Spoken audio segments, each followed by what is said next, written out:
Έχοντας δει αρκετά περιγραμματικά την λειτουργία των προσφορών, είμαστε έτοιμοι να δούμε πώς θα καταχωρήσουμε μία παραγγελία.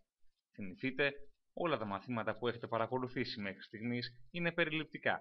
Σε επόμενα βίντεο θα αναλύσουμε όλες τις λειτουργίες εφαρμογής σε πολύ μεγαλύτερο βάθος.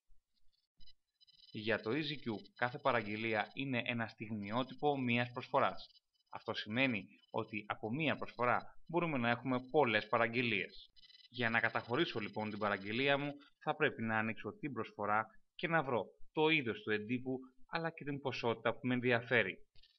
Για να το κάνω λοιπόν αυτό, θα βρω την προσφορά που με ενδιαφέρει, θα κάνω διπλό κλικ για να την ανοίξω, καρτέλα αντικείμενα προσφοράς, θα κάνω expand για να βρω την ποσότητα που με ενδιαφέρει, ας πούμε τα 5.000 κομμάτια, δεξί κλικ στην ποσότητα μετασχηματισμός.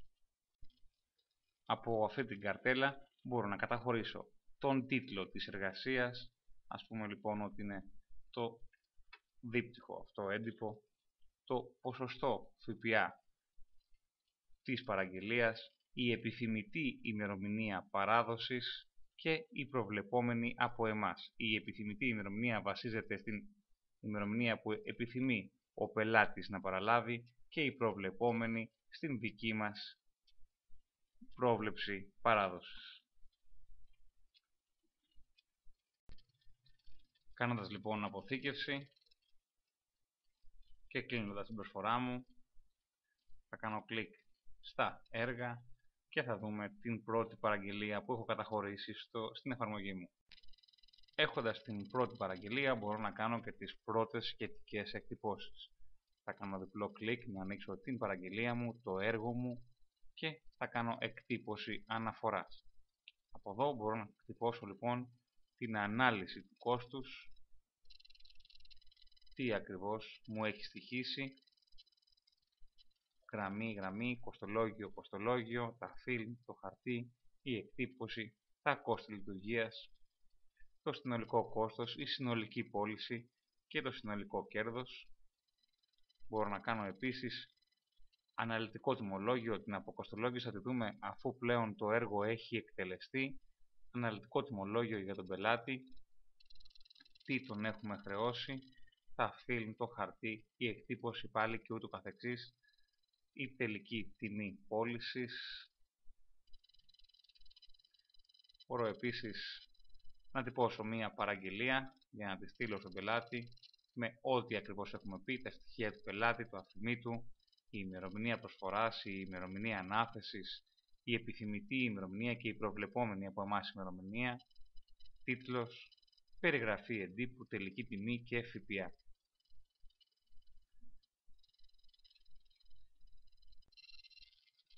Συνεχίζουμε με την εκτύπωση παραγγελίας χαρτιού, που μπορεί να είναι μια εκτύπωση ή ένα φάξ που μπορούμε να στείλουμε στον προμηθευτή μας, έτσι ώστε να παραγγείλουμε το χαρτί που απαιτείται για τη συγκεκριμένη εργασία.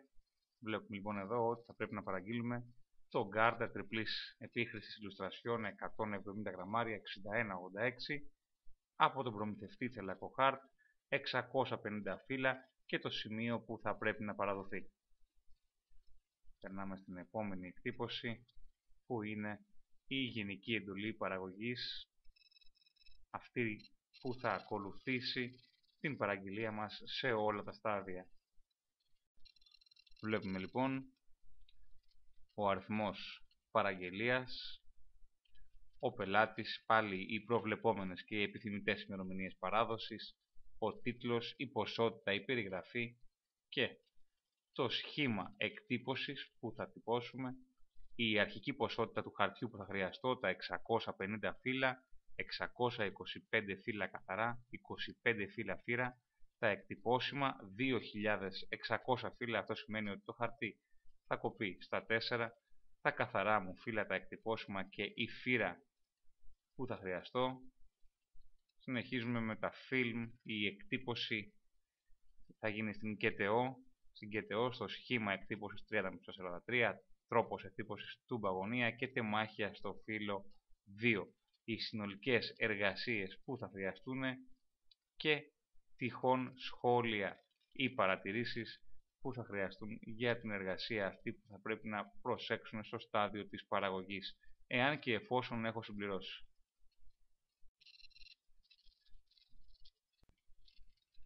Θα κλείσω τη συγκεκριμένη παραγγελία μου για να προχωρήσουμε να δούμε λίγο τις καταστάσεις πλέον των παραγγελιών.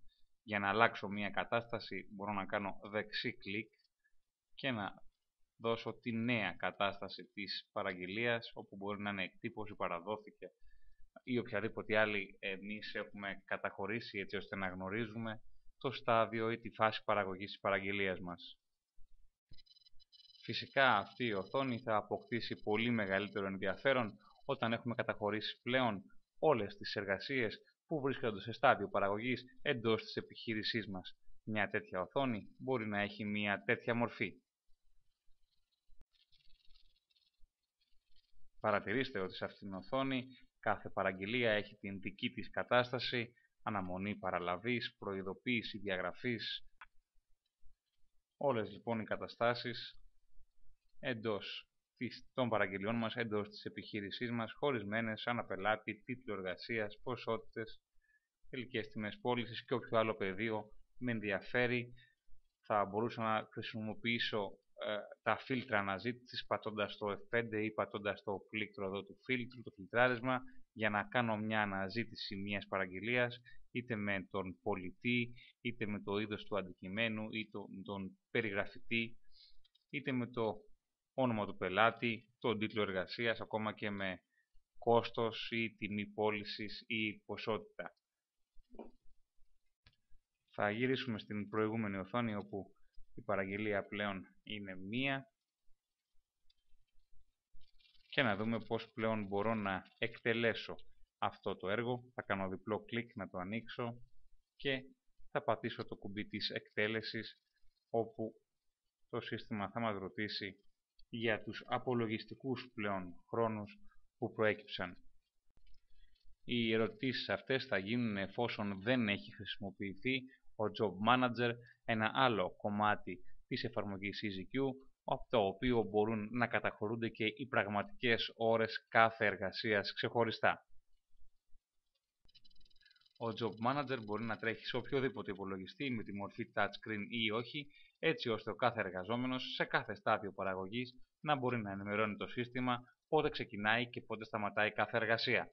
Με τον τρόπο αυτό μπορούμε να συλλέγουμε τις πραγματικές πλέον ώρες του κάθε τμήματος. Τη λειτουργία του Job Manager μπορούμε να τη δούμε σε κάποια από τα επόμενα βίντεο μαθήματα.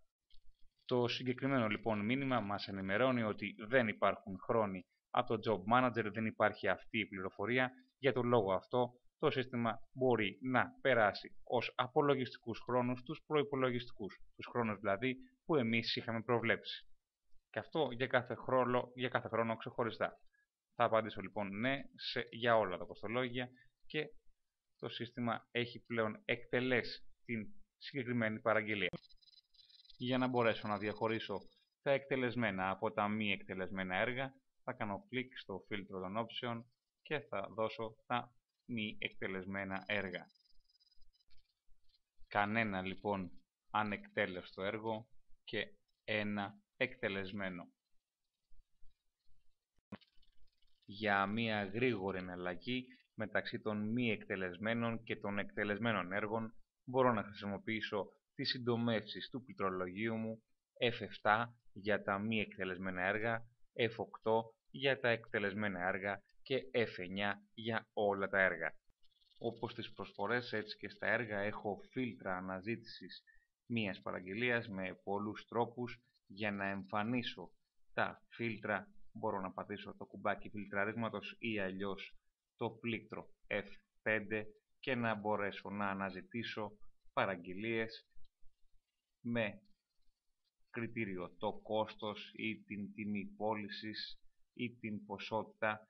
Μπορώ επίσης να επιλέξω τον πολιτή που έχει αναλάβει αυτό το έργο, το είδος του αντικειμένου, τον περιγραφητή, το όνομα του πελάτη ή την περιγραφή του αντικειμένου ή ακόμα και τον τίτλο του έργου.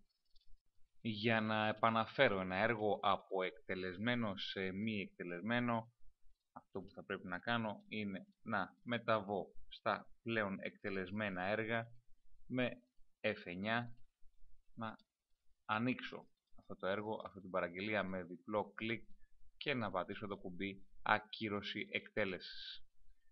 Το σύστημα μας ειδοποιεί ότι τα δεδομένα της αποκοστολόγησης θα χαθούν. Μπορώ να το επιβεβαιώσω